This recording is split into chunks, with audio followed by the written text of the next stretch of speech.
I got a split. Here you are, en route to... How are you? I'm fine, thanks. How are you? Can you dig it? Can you dig it? Imagine stepping into a time machine and landing right in the middle of the 1960s, where everything was groovy, colorful, and dripping with style. Back then, people didn't just talk, they vibed with their words. Slangs were like secret codes of coolness shaping the way friends, rebels, and dreamers spoke. But here's the kicker. Most of those phrases have completely disappeared. Today, we're dusting off the vinyl records of language and bringing back 25 forgotten 1960s slangs that once lit up conversations. Get ready. You're about to hear words so funky, you'll wish they never went out of style. If there's one word that screams 1960s, it's groovy. Back then, if something was stylish, exciting, or downright awesome, people didn't just say cool, they said groovy. Imagine hearing the Beatles for the first time or seeing psychedelic posters on the wall and your first reaction is, man, that's groovy. The word actually started with jazz musicians who talked about being in the groove, meaning the music was flowing perfectly. By the 1960s, it had exploded into mainstream slang. Hippies, musicians, and even TV characters used it to describe anything they liked. It was the verbal stamp of approval, the ultimate nod of coolness. So the next time you're tempted to say awesome, try swapping in groovy and see how many heads turn your way. If groovy was the ultimate seal of cool, what did people say when something felt so mind-blowing it went beyond ordinary approval? Imagine you're at a party in 1968 and someone unveils a brand new lava lamp. The colors swirl, the mood shifts, and someone in the corner shouts, "Far out, man!" That's the magic of this phrase. It wasn't just about liking something, it was about being blown away. Saying "far out" or its cousin "out of sight" was like stamping something with cosmic approval. It tied into the psychedelic culture of the 60s, when young people were fascinated with space, higher consciousness, and things that felt a little trippy. It wasn't your everyday cool. It meant whatever you just saw or heard was on another level. Today, it feels almost comedic when used. But back then, it was pure enthusiasm. You'd say it about music, fashion, or even a wild idea. Far out gave ordinary approval a galactic twist, and that's why it became one of the ultimate hippie-era catchphrases. Police in the whole town. Can you dig it? Can you dig it? If you wanted someone to know you were vibing with their idea in the 1960s, you'd throw out a quick, "I dig it." Or, if you wanted to check if they were on the same page, you'd ask, "Can you dig it?" It wasn't about shovels or gardening, it was about understanding. The phrase came from African American jazz culture, where dig meant to grasp or really get into something. By the 60s, it had spread everywhere, from beatnik poetry clubs to late-night hangouts. Imagine your friend telling you about a new band they love, and you respond with, "Yeah, I dig it." It wasn't just agreement, it was cool agreement. The phrase even popped up in movies and music, cementing it as part of the counterculture vibe. These days, you might only hear it in throwback films or retro jokes, but back then, it was the language of hip connection. And just when you thought the lingo couldn't get any livelier, another phrase came along that packed fun and excitement into just 2 words. No, we're not talking about what happens after too many beans. In the 1960s, calling something a gas meant it was an absolute blast. Fun, hilarious, or unforgettable. Let's say you went to a wild concert or had a night full of laughs with friends. You'd sum it up by saying, "Man, that was a gas." The phrase likely came from jazz culture, where gas was tied to things that were exciting or exhilarating. The Rolling Stones even slipped it into their songs, giving it rock and roll credibility. Today, a gas feels almost comical, like your grandpa trying to sound cool. But back then, it was youthful, edgy, and full of energy. It was the kind of slang that wrapped up good vibes in just 2 short words. Next time you're describing a party that was non-stop fun, imagine how retro cool it would sound if you said, "It was a gas." From all that wild energy, the decade also had a word that shifted gears completely. one that captured calm, ease, and the art of slowing down. When life got too hectic, the 1960s had the perfect solution: mellow out. Being mellow meant you were relaxed, calm, and just going with the flow. It was a big part of hippie culture, where peace, love, and taking it easy were central values. Friends might tell each other to be mellow when tensions rose, or they'd describe a laid-back afternoon as pretty mellow. The word actually existed earlier, meaning smooth or soft, but the 60s gave it a whole new personality. It wasn't just an adjective. It was almost a lifestyle. Think of a sunny day, acoustic guitars strumming in the park, and everyone lounging without a care. That's mellow. In the 1960s, being mellow was almost a badge of honor. It was the antidote to chaos, a reminder to chill out and not sweat the small stuff. Back in the 60s, television was exploding in popularity. Families would gather around the set every evening, mesmerized by sitcoms, variety shows, and the evening news. But not everyone thought TV was all that great. Enter the phrase boob tube. It was a playful but cutting jab at television, basically calling it a box that turned people into boobs, slang for fools. The tube part came from the cathode ray tubes used in old TV sets. So if someone said, "Turn off the boob tube and go outside," they weren't just being mean, they were warning you not to waste your brain on mindless shows.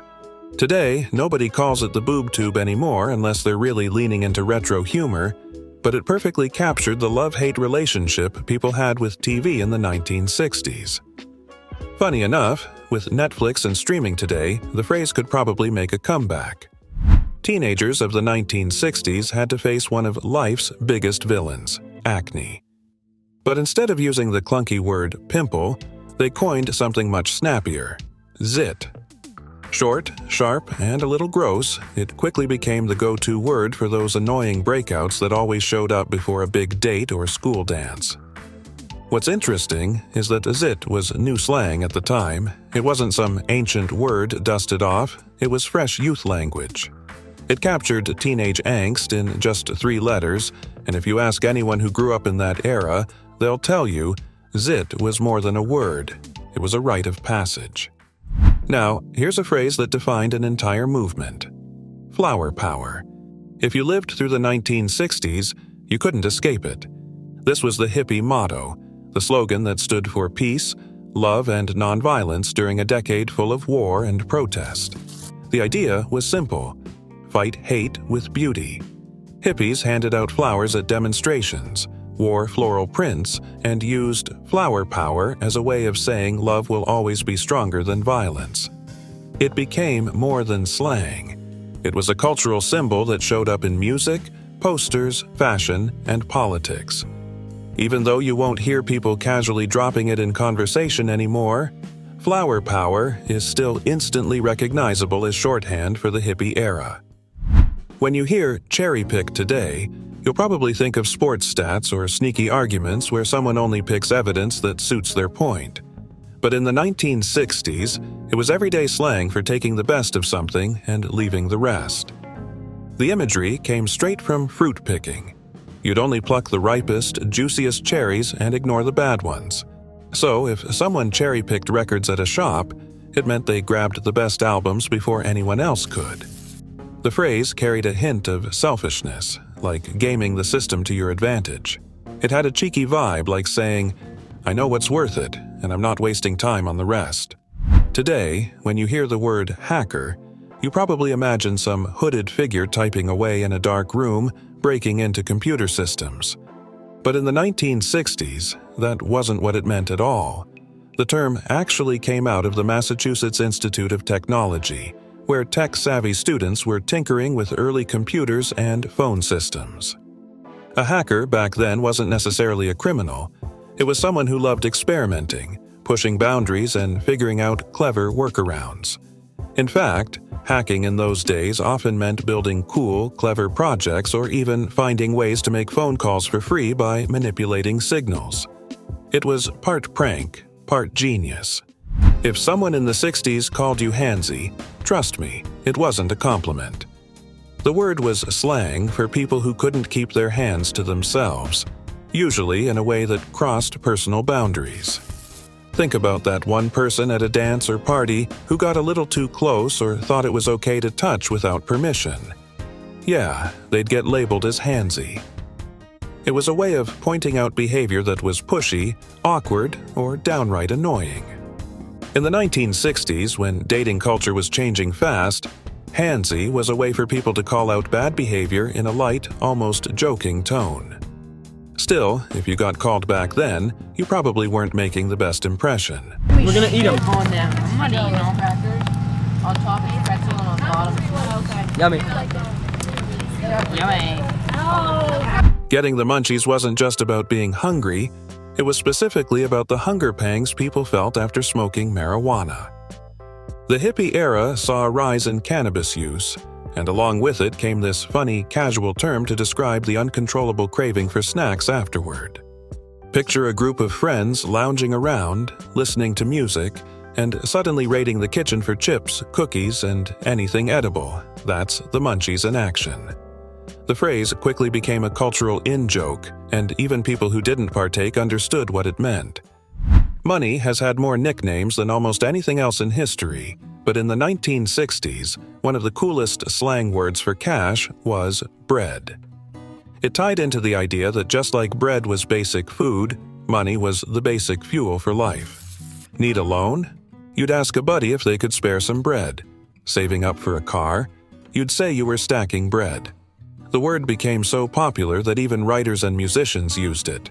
Hunter S. Thompson, for example, dropped it in his work. It gave money a casual, everyday twist, stripping away formality and making it sound almost friendly. While bread has faded and been replaced by bucks, coin, or bag in today's slang, it's still instantly recognizable as a retro throwback. This one has a funny ring to it, nudnik. It came from Yiddish and meant someone who was a pest, a bore, or just flat out annoying. Imagine that person who keeps asking the same question over and over, or who tags along even when they're not wanted. That's a nudnik. In the 1960s, with American slang soaking up influences from all kinds of cultures, nudnik slipped into everyday use, especially in big cities like New York. It was the kind of word you could toss out without sounding too harsh. Calling someone a nudnik was like saying, "You're bugging me, but I'll let it slide." Today, though, the word has almost vanished. You might still find it in old TV shows, books, or comedy skits, but chances are, if you call someone a nudnik now, they'll have no clue what you mean. Still, it's a charming little time capsule of 1960s sass. You ever gonna get out of this thing? I don't know.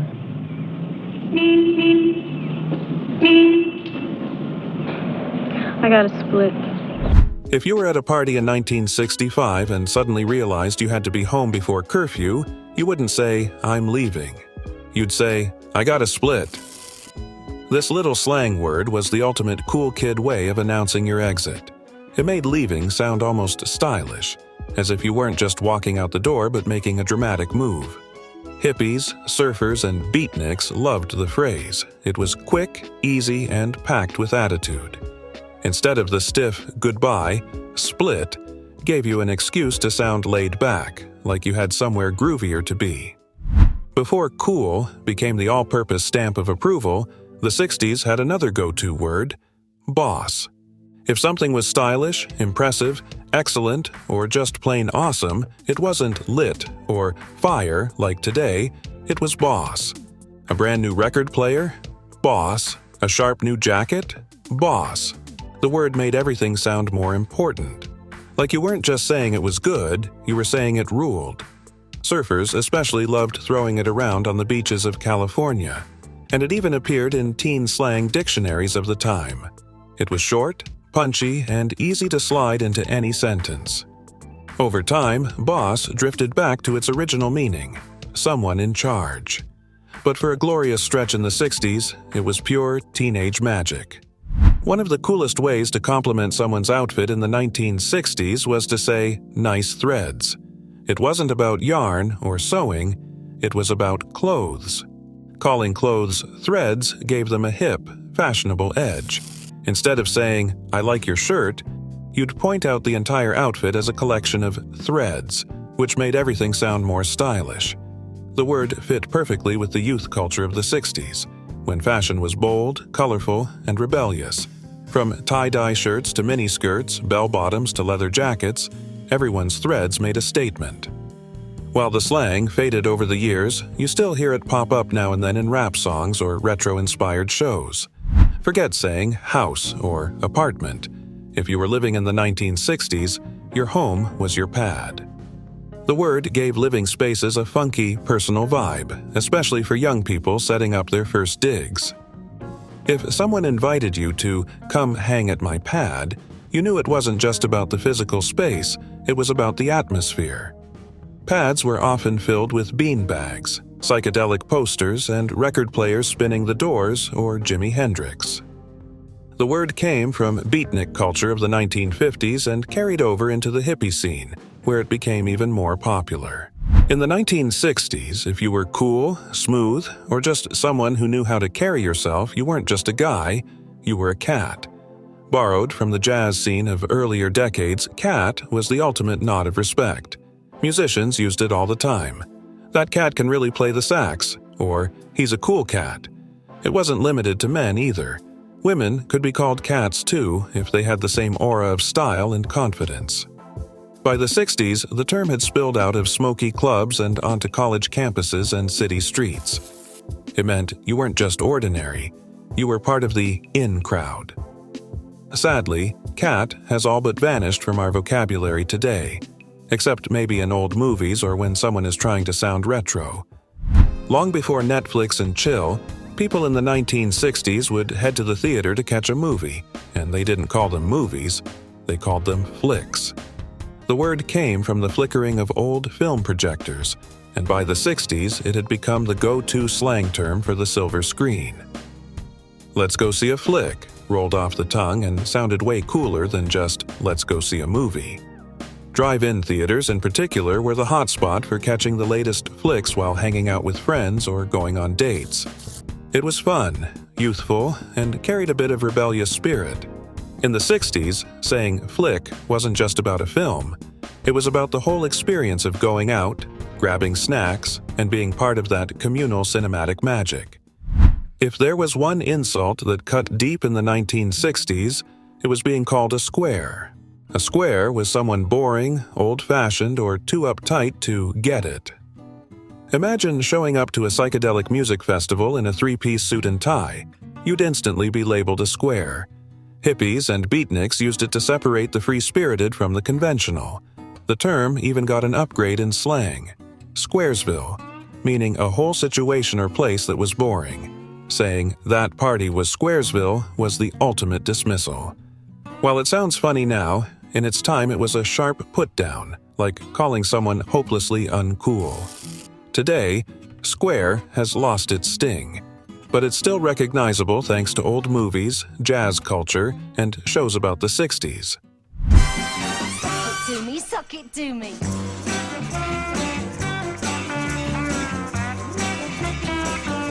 Now, here's a phrase that's pure 1960s flair: "sock it to me."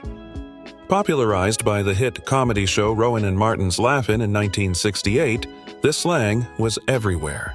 It meant "give it to me straight" or "bring it on," but it was usually delivered with humor or sass.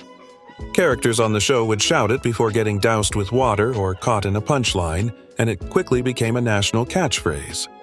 Aretha Franklin even sang it with power and soul in her hit song Respect, "Sock it to me, sock it to me." It captured the decade's boldness, direct, funny, and unafraid to push boundaries. En route to... How are you? I'm fine, thanks. How are you? Wait a minute, you wanna... "Gimme some skin" was a lively way to ask for a handshake back in the 1960s. People used it to close deals, greet friends, or show respect after a small victory. It was a quick, bold move. 2 palms meet, a clap, and a shared beat. The words felt warm and plain, not fancy, and they cut through noise in crowded rooms. For many, it meant trust and belonging in one short phrase. Today, the line sounds retro and playful, a wink to a past mood. Use it in a movie or a story, and it brings instantly to life a scene of ease, friendship, and cool bravado. "What's your bag?" was a short way to ask what bothered someone or what they were thinking. It didn't mean luggage, it meant the hidden thing that pulled at a person's mood. You might hear it when a friend looks distant or acts odd, a quick check for trouble. The line could open a heart-to-heart or push for answers, depending on tone.